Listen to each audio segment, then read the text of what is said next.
Road ଆକ୍ସିଡେଣ୍ଟରେ ମୋ ବାପା ମା ମରିଗଲେ। ଆଉ ତାପରେ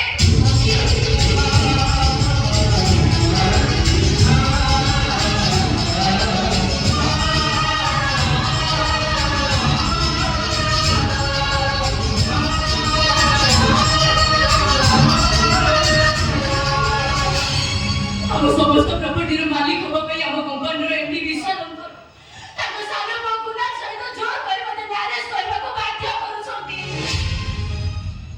ତମେ ଷ୍ଟେଟ୍ ମନା କର କାହିଁକି? ମୋ ଜୀବନ ନାଟକଟା ଏମିତି ବଦଳି ଯାଇଛି ଯେ ଅଭିନୟ କରିବାକୁ ମୋତେ ଡର ଲାଗୁଛି। ମୁଁ ମନା କରିଦେଲେ ହୁଏତ ସେମାନେ ମୋତେ ମାରି ଦେଇପାରନ୍ତି। ଏ ଭୂମିକା ତମକୁ କେତେ ଯନ୍ତ୍ରଣା ରହସ୍ୟ ଏତେ ମାତ୍ରାରେ ଲୁଚି ରହିଛି ମୁଁ ସତରେ ତାହା ଚିନ୍ତା ବି କରିପାରୁନି। କୁହ ଯେ ଏବେ ମୋ ଯିବି କୁଆଡ଼େ? ଭୂମିକା ସତ କଥା ଶୁଣି ସାରିବା ପାଇଁ ମୁଁ ପୁରା ପଛକୁ ଯାଉଛି। ଜୀବନର ଚାରି ଛକରେ କୋଉ ରାସ୍ତା ତମ ପାଇଁ ନିରାପଦ, କୋଉଟା ଯିବ ତମେ, କୋଉ ରାସ୍ତା ତମ ପାଇଁ ବିପଦ ମୁକ୍ତ, ମୁଁ ଖାଲି ସେଇ କଥା ଭାବୁଛି। ମୋ ଆଶା ମୋ ପରିସ୍ଥିତି ଭାବନାର ଜୀବନରେ ଚଳୁଥିବା ସପନର ଭଙ୍ଗା ହୃଦୟକୁ ଆଶା ସୁନାର ବୁନ୍ଦେ ଥଣ୍ଡା ଲୁହରେ ବିଞ୍ଚେଇ ପାରିବ। ମୁଁ କଣ କରିପାରିବି? ମୁଁ ତମ ସହିତ ତମ ଘରକୁ ଯିବିନି, ତମ ପାଖରେ ରହିବି। ତମେ କଣ କହୁଛ ଭୂମିକା? ତମେ ଆମ ଘରକୁ ଯିବ, ତମେ ଯାଇକି ମୋ ସହିତ ଘରେ ରହିବ? No no it's quite impossible.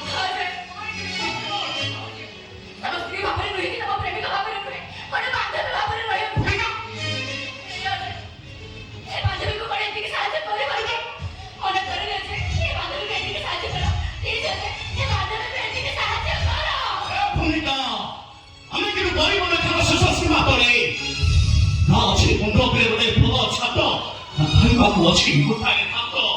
ସେଇ ଝାଟି ବାଟି ଗୁଡିଆ ମୋ ପାଇଁ ହେଇଯିବ ରାଜମହଲ, ଆଉ ସେ ବାସି ତୋରାଣି ମୋ ପାଇଁ ହେଇଯିବ ମହାପ୍ରଭୁ ଶ୍ରୀ ଜଗନ୍ନାଥଙ୍କ ଟଙ୍କ ତୋରାଣି। Please please.